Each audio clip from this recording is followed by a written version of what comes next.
one thing that's definitely happening and becoming more visible and more tangible is our inner technologies, if you will, right?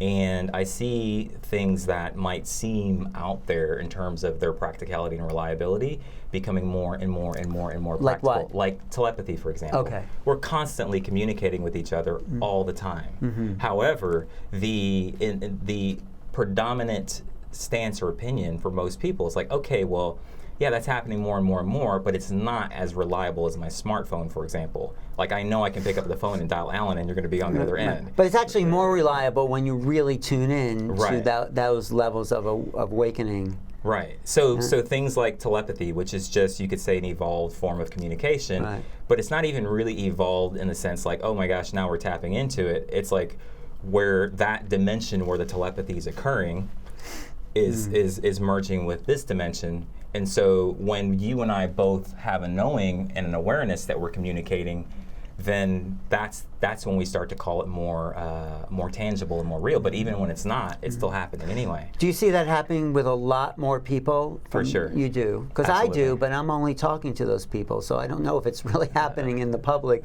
in the way that I see it happening among people that I work with or hang out with. Yeah, and so that's one inner technology. I mean, we could even just look at the internet. Like I said, communication. Google, right? That's a search engine.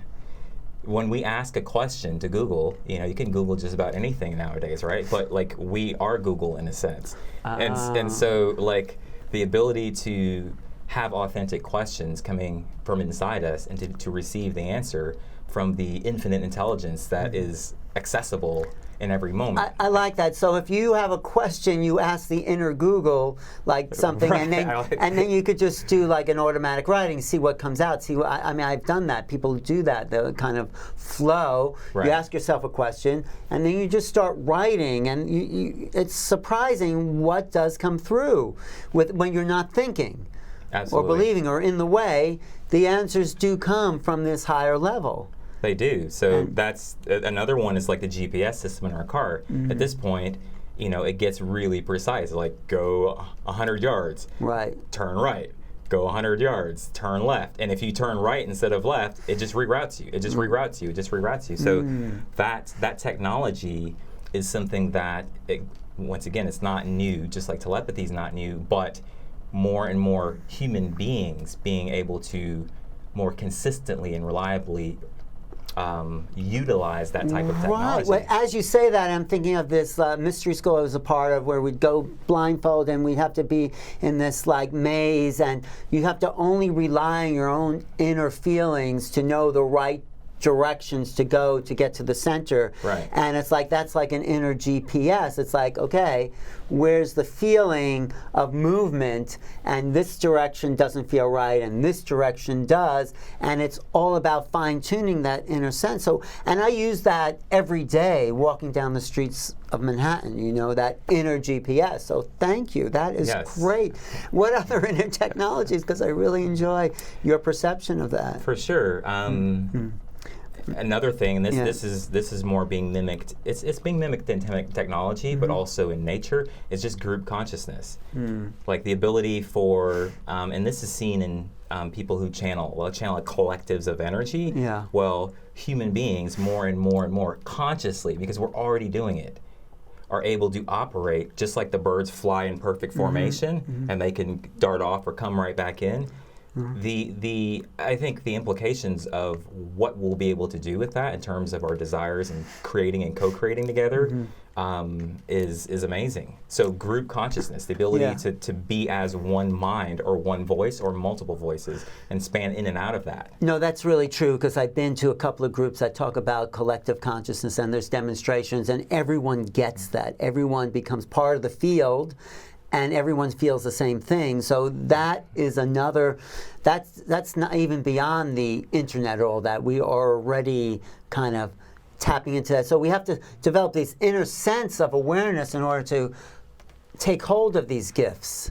Yes, and I would say, there's not any one answer or route towards that, but I would say the biggest obstruction to that is, I could encapsulate it in one word, it's just judgment. So if you mind, like, if you look at, take transparency, right? the more transparent you are to yourself, the more transparent you are to the world. I don't just mean like visibly, like, okay, people can see me, now they can't see me, or I'm saying something, I'm not saying something. I'm talking about the way we flow and use our energy to be completely open or to hide for various reasons. Right? The more transparent you just become aware of all these things that are already happening. And so even telepathy, for example, it's like, I heard a comedian, Louis C.K., you know who he is? No. A really funny guy. He was talking about how he'd play hide and seek with his 4-year-old, and him and his wife would have to act like they can't see her because she would go hide like right up against this curtain and be like, you can't see me. And they go, we're coming. Is she in the closet? No. And he was talking about how ridiculous that is. But to me, to articulate this in terms of dimensions of awareness, that's how it is. To think that we there is an actual thing called privacy is really an illusion of our perception. So if you looked at it in terms of dimensions, if part of our consciousness is transparent to each other on this dimension, but you're operating over here and I'm operating one dimension above you, then you might think you're hiding things from me, and I would be looking at you like the cute little 4-year-old. Oh, that's so cute. You know what I mean? But it's like the information's accessible. But we do that all the time. We do it all the time. Just looking at someone's face, you can tell, are they in pain? And you ask someone, are you okay? They say, oh, I'm fine. I'm fine. Good. Right. So, but we have that transparency, but we ignore it for social politeness or something. But you can say, hey, yeah, you look upset, or you look, joyful. So I think that's really important, these levels of knowledge that you're pointing out here that everybody knows.